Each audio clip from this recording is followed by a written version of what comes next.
let's do Kali Linux. This one is a little bit different. It's Linux, so of course it has to be different. There are a couple of things we need to think about before we can do this. The number one thing is that we've been using ISO files, and Kali doesn't do well installing into VBox with an ISO file. So what we have to do is we have to download the Kali VBox file. Offensive Security maintains a special ISO just for installing Kali that way. They do a really good job of making sure that Kali Linux runs on everything. So I'm on the download page, and down here you can see Kali virtual images. That's different than the ISO file. These are actual virtual images. So I click on virtual image, and then down here somewhere,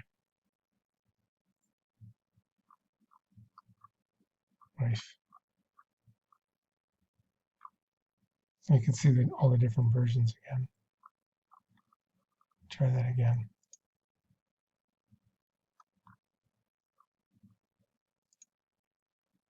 Kali virtual images. I'm in the same spot. Pre-built. Okay, so here we go. It's a accordion box, so I have to click on that. And then here we get pre-built Kali Linux VirtualBox images. And so there are two images here. This is VBox. Now, what I find interesting is that it's a torrent file, and I just wanted to take a second to talk about that. Torrents are basically famous for being downloaders for software piracy. I mean, one of the big things when you take the Security Plus CompTIA test, or you take the CISSP, or any of the security professional exams, and they talk really negatively about torrents because torrents is all about software piracy. And when you're dealing with software piracy, you're likely to get like droppers for bad rats, remote access Trojans, or all kinds of different malware and things that break into IT systems. So IT administrators like myself, the last thing we want to do is see employees or ourselves use torrents. I mean, we probably do, but that's on the side. And for me personally, I've always wanted to stay away from it. Until recently, I could download the Kali VirtualBox image using regular FTP, just like we did the other ISOs.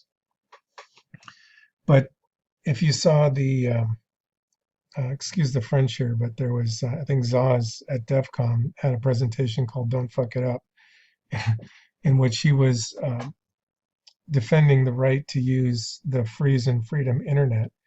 And he suggested that we use Tor clients and torrents and all these things just on principle to make it harder for the NSA to spy on us and the FBI and all these other agencies, because hackers really love the free internet. They don't want to be observed in everything they do.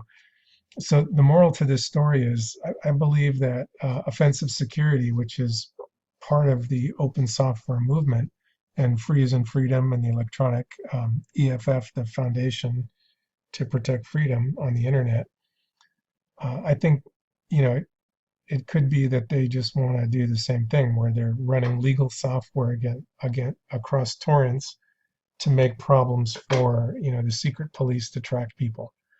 So that was what Zaz was saying: is use this stuff for regular things, so that way Congress and the NSA just can't make laws to ban it entirely. There is a good reason to use it. It is good software. So in order to run a torrent, then you need good downloading software. And I think I got this from Tadej at the Lakeview Terrace Library meeting for our tutorial. He was using this. Torrents actually come with all kinds of software and advertisements and other things. And he was using a good client, a torrent client that doesn't have all that crap in it. And I did a little research on the internet and found that it is, like PC Gamer and some other magazines that are actual magazines wrote good things about that. And when I see stuff that has been published by, brick and mortar actual businesses that exist in the real world versus websites that are just thrown up, when I see something like that, PC Gamer, then I tend to, give it credibility. So I saw the client and then I looked at it and I felt that it was safe, so I went ahead and installed it. You would need to do that too. You're also going to need another piece of software called 7-Zip, and this is like WinZip. It has the ability to work with RAR files and cabs. RARs are another notorious format for software piracy, but they're also useful for good purposes too. So I think, again, 7-Zip is open source. It deals with the evil RAR files. Um, and the fact that offensive security supports it through Kali Linux, I think that's a really good sign for using it. So like I say, I love open source. VBox is open source. 7-Zip is open source. I think I saw even Vuz is open source too. So now that we have that, let's see if I can find my virtual image again. It's in the accordion, right? VMware.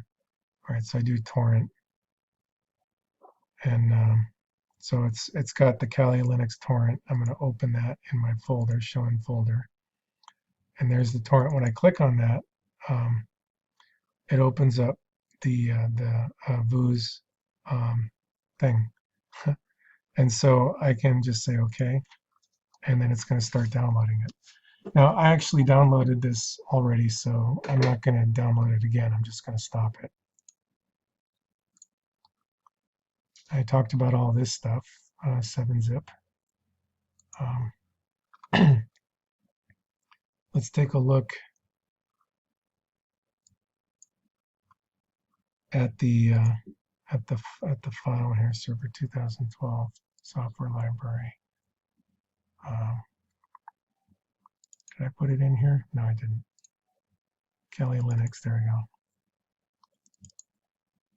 we go. There's my, that's another, I think this is it here. Let me show you something else. Part of 7-Zip, it does the CRC, the cyclic redundancy check. And here you can do an SHA-1 hash. What this does is it runs a mathematical calculation on the file, which verifies the file integrity, that nothing got lost in transit.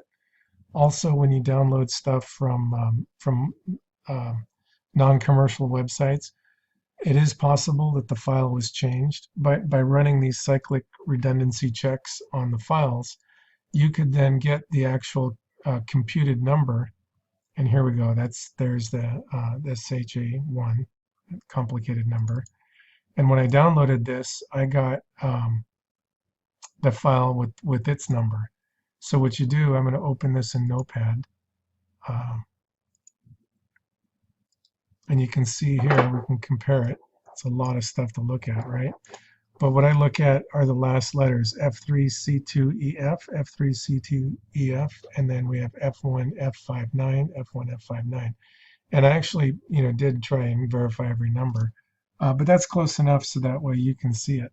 Microsoft also in the downloads gives you the hash so you could check it yourself.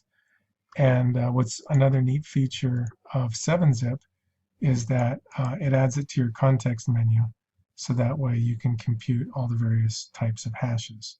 We'll talk more about that in the cryptography session.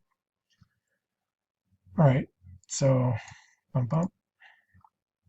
So here we go. This is from the demo. I'm going to delete that to make space. I'm going to create a, oh, you know what? I'm going to import the appliance. Now, I already unzipped it. This is a 7Z file.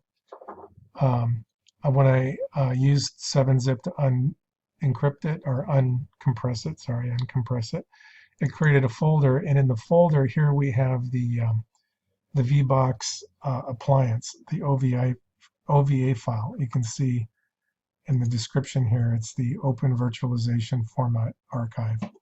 So, I mean, whatever you call it, that's what it is, and this is what it looks like. So I do File, I do Import Appliance, and then I use my little browser, and then I can go to the D drive. I can go to software library. I can go to Kali Linux, and then there's my file here. So I just click on that, and then I open it, and then I do next, and I do import. And the beauty of this is that it's all installed. We're not actually having to put in optical discs or booting or any of that stuff. It just is a complete package, an appliance that gets put into VBox. So let's give it a few minutes. I'm going to put you on pause. Oh, hold on, I'll be right back.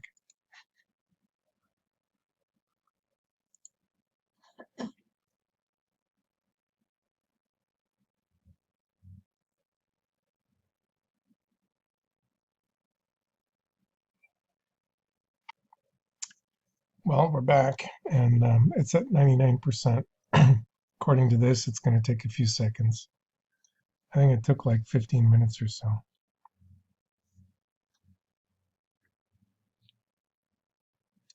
That could have been the first time I probably did it off the solid state, and it went really fast, and now it seems to be taking forever. I'm going to pause this, and we'll be back when it's done. There you go. Here's the appliance. It's been imported. And you can see up here, I had version 2.6 or 2.0. There it says 2.6. And here, it's 2016. So this is a more recent release. That's when they changed to the torrents. And thanks to today, I got the appliance in there. So that's it. You just import the appliance, and then once you start it, it comes right up with Kali. You really don't have to do anything. So there it is. I'm just letting it set, and eventually it pops up.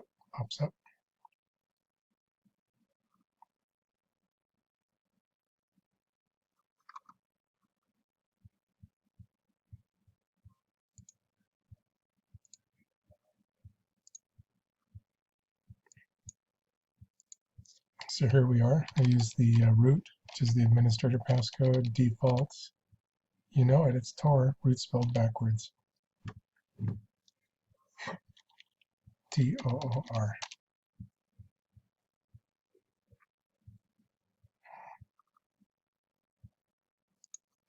Okay, so give me trouble here. R-O-O-T, T-O-O-R.